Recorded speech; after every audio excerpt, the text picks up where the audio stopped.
இயேசு கிறிஸ்துவின் நாமத்தில் அன்பின் வாழ்த்துக்கள். இன்றைக்கு பரிபூரண ஜீவனின் அனுதின தியானத்தின் தலைப்பு தீர்ப்பு அல்ல மீட்பு. வசனம் யோவான் 3:17. உலகத்தை ஆக்கினைக்குள்ளாக தீர்க்கும்படி தேவன் தம்முடைய குமாரனை உலகத்தில் அனுப்பாமல் அவராலே உலகம் ரட்சிக்கப்படுவதற்காகவே அவரை அனுப்பினார். மனிதன் பாவத்தால் தன் மீது தீர்ப்பை வரவழைத்து கொண்டான். ஆனால் தேவன் அதனை மாற்றும் வழியை தான் ஏற்படுத்துகிறார். அந்த வழி தான் இயேசு கிறிஸ்து. இந்த உலகம் அவரால் ரட்சிக்கப்பட வேண்டும். அதுவே தேவனுடைய இருதயமாக இருந்தது பாருங்கள். இந்த உலகத்தில் ஒரு மனுஷன் பாவம் செய்துட்டா, திருடிட்டா, கொலை பண்ணிட்டா, அப்புறம் மற்ற தவறுதலாக இல்லீகலாக எது பண்ணாலுமே இந்த உலகம் அவனுக்கு கொடுக்கறது தண்டனை இல்லையா? அப்போ மனிதர்கள் பாவத்தில் விழுந்தபோது தண்டனை தான் அவங்களுக்கு இயல்பாக இருக்குது. ஆனால் தேவன் அந்த தண்டனையை தேர்ந்தெடுக்காமல் அந்த அன்பை தேர்ந்தெடுக்கிறார் பாருங்கள். இதுதான் ஆவிக்குரிய ரகசியம். அந்த அன்பை வெளிப்படுத்த பாருங்கள், அவர் தமது குமாரனாக இயேசு கிறிஸ்துவை என்ன பண்ணுறார்? அனுப்பி வைத்து நம்மளுக்கு தீர்ப்பை அல்ல மீட்புக்காக அவர் அனுப்பி வைத்தார். தேவன் நீதிபதி என்ற பங்கில் அல்ல, மீட்பர் என்ற அன்பு மனதோட செயல்படுகிற ஒரு அழகான வசனம் பாருங்க. அவர் தேவனின் இரக்கத்தையும் அவரின் திட்டத்தையும் நோக்கத்தையும் வெளிப்படுத்துகிறது.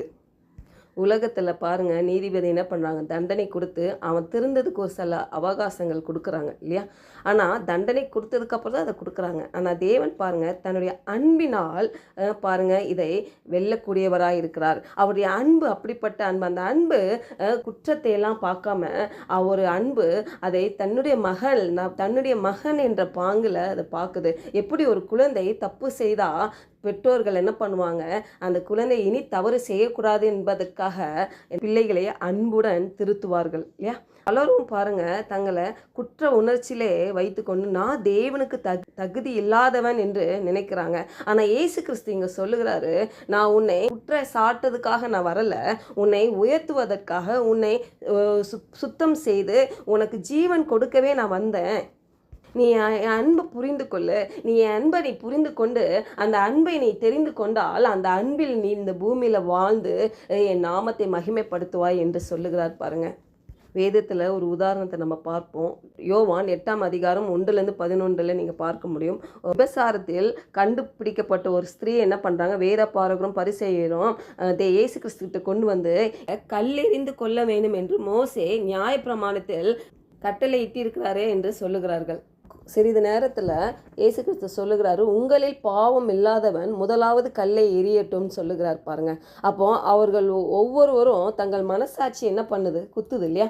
யார் பாவம் செய்யாமல் இருக்க முடியும் இந்த பூமியில்? எந்த மனிதர்கள் இருக்க முடியும்? அப்போ அவர் சொல்கிறாரு, நீ யாராவது பாவம் செய்யாமல் இருந்தால் கல்லை தூக்கி அடி முதல்ல அப்படின்னு சொல்கிறாரு. அப்போ அவனுங்க மனசாட்சி இடம் கொடுக்கல பாருங்களேன், அதனால போயிட்டானுங்க. அப்போ அந்த பெண் மட்டும் அங்கே நிற்கிறா. அப்போ இயேசு அவளை நோக்கி சொல்கிறாரு, பெண்ணே, உன்னை தண்டிப்பவர்கள்லாம் எங்கே அப்படின்னு கேட்குறாரு. அவங்க தண்டிக்கலையா அப்படின்னு கேட்குறாரு. யாரும் இல்லை ஆண்டவரே அப்படின்னு சொல்கிறான். அப்போ பாருங்கள், இயேசு சொல்கிறாரு, நானும் உன்னை தண்டிக்கலை, இனி நீ பாவம் செய்யாதேன்னு சொல்கிறாரு. இந்த இடத்துல இயேசு கிறிஸ்து அந்த பெண்ணை பாருங்கள் ஒரு அன்பினால தான் என்ன பண்ணுறாரு? மன்னிக்கிறாரு. அப்போ உண்மையான அன்பு என்ன பண்ணும் தெரியுமா?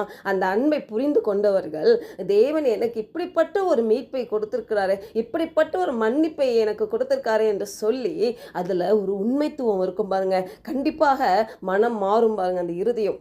அதுதான் உண்மையான அன்பின் வெளிப்பாடு. அவர் சொல்கிறத பாருங்கள், இனி நீ பாவம் செய்யாத, நான் உன்னை மன்னிச்சிட்டேன், நீ பாவம் செய்யாத. அப்போ அந்த அன்பை வெளிக்காட்டுறாருல, அப்போ அந்த ஸ்திரீ கண்டிப்பாக என்ன பண்ணியிருப்பான்னு நினைக்கிறீங்க? இது அவள் விடுதலை, இந்த ஒரு பெரிய பிரச்சனையிலேருந்து தேவனை என் ஜீவனை காத்து கொண்ட இந்த இயேசு கிறிஸ்து வார்த்தையை கேட்டிருப்பால இல்லையா? கண்டிப்பாக கேட்டிருப்பா பாருங்கள். அதுதான் ஒரு நல்ல அந்த அன்பை உணர்ந்த இருதயமாக இருக்கும் பாருங்கள். அதே மாதிரி தான் இந்த காலை வேளை தேவன் நம்மோடு பேசுகிற ஒரு காரியம், நான் உன்னை மன்னிச்சிட்டேன், நீ குற்ற உணர்வில் நீ இருக்காத. ஏன்னா அந்த குற்ற உணர்வு தான் பிசாசு ஒரு ஆயுதமாக பயன்படுத்தி அதில் பயத்தை கொண்டு வருவான். இன்னும் நிறைய பொய்களை நீ சொல்லும்படி கொண்டு வருவான். இதனால் நீ பாவத்து மேலே பாவம் செய்யறதுக்கான வழிகள் அவன் உண்டு பண்ணுவான். அவன் வழியை பாருங்கன்னா, அவனுடைய திட்டமே பார்த்தீங்கன்னா கொல்லவும் அழிக்கவும் திருடவும் மட்டும்தான் அவனுடைய திட்டமே இல்லையா? அப்போது அதுலேருந்து நம்மளுக்கு ஒரு மீட்பை தேவன் கொடுத்துருக்கிறார். இந்த காலையில் நீ அவன் வலையில் நீ விழாதுக்கு நான் இடமே கொடுக்க மாட்டேன். என் அன்பு உன்னை காத்து கொள்ளுது, என் அன்பு உனக்காக எப்போதுமே இருக்குது. என் அன்பை நீ புரிந்து கொண்டு நீ இந்த பூமியில் என்னோட திட்டத்தை நிறைவேற்று வா மகளே என்று தேவன் சொல்லுகிறாரு. பாருங்க, இப்போதாவது நம்ம தோல்வி அடைகிற ஒரு சூழ்நிலையில் இருக்கும் பொழுது, இல்லை நம்மளை குற்றச்சாட்டும் சிந்தனை நமக்கு வரும் பொழுது இந்த வசனத்தை நினைவு கொள்ளணும். பாருங்க, நான் இந்த குற்ற உணர்வுலேருந்து நான் வெளியே வந்துட்டேன். என் தேவன் எனக்காக அவர் அன்பை காட்டியிருக்கிறாரு, என்னை மீட்டிருக்கிறாரு. அதை நான் புரிந்து கொண்டு இந்த பூமியில் நான் அவர் நாமத்தை மகிமைப்படுத்தும்படி வாழ்வேன் என்று தீர்மானம் எடுக்கணும். பாருங்க, செபிப்போம். பரலோக தகப்பனே, ஆண்டவரே, நாங்கள் கேட்ட வார்த்தையின்படி ஆண்டவரே, உங்கள் அன்பை நாங்கள் புரிந்து கொண்டு இந்த பூமியில் உங்கள் திட்டத்தை முடிக்கிறதுக்கு ஆண்டவரே நாங்கள் தீர்மானிக்கிறோம். ஆண்டவரே அப்பா, நாங்கள் எந்த சூழ்நிலையில் எந்த நிலையில் நாங்கள் இருந்தாலும் ஆண்டவரே, எத்தனையோ வாட்டி பிசாசு எங்களுக்கு பொய்களை சொல்லி எங்களை நம்ப வச்சு எங்கள் குற்ற உணர்வில் எங்கள் நாட்களை வீணாக்கியிருக்கோம். ஆண்டவரே அப்பா, இன்றைக்கு ஆண்டவரே நாங்கள் கேட்ட சத்தியத்தின்படி ஆண்டவரே அப்பா, இனி நாங்கள் தவறு செய்யாதபடி, இனி நாங்கள் பாவம் செய்யாதபடி ஆண்டவரே அப்பா ஆண்டவரே நாங்கள் செபிக்கிறோம். நாங்கள் தீர்மானிக்கிறோம் கர்த்தாவே. ஏன்னா உங்கள் அன்பை நாங்கள் புரிந்து கொண்டோம் ஆண்டவரே. உங்களுடைய அன்பை புரிந்து கொண்டு இந்த பூமியில வெற்றி உள்ளவனாய் வாழ ஆண்டவரே எங்களுக்கு பரிசுத்த ஆவியானவர் வழி நடத்தும்படி இயேசுவின் நாமத்தில் ஜெபிக்கிறோம் நல்ல பிதாவே, ஆமென்.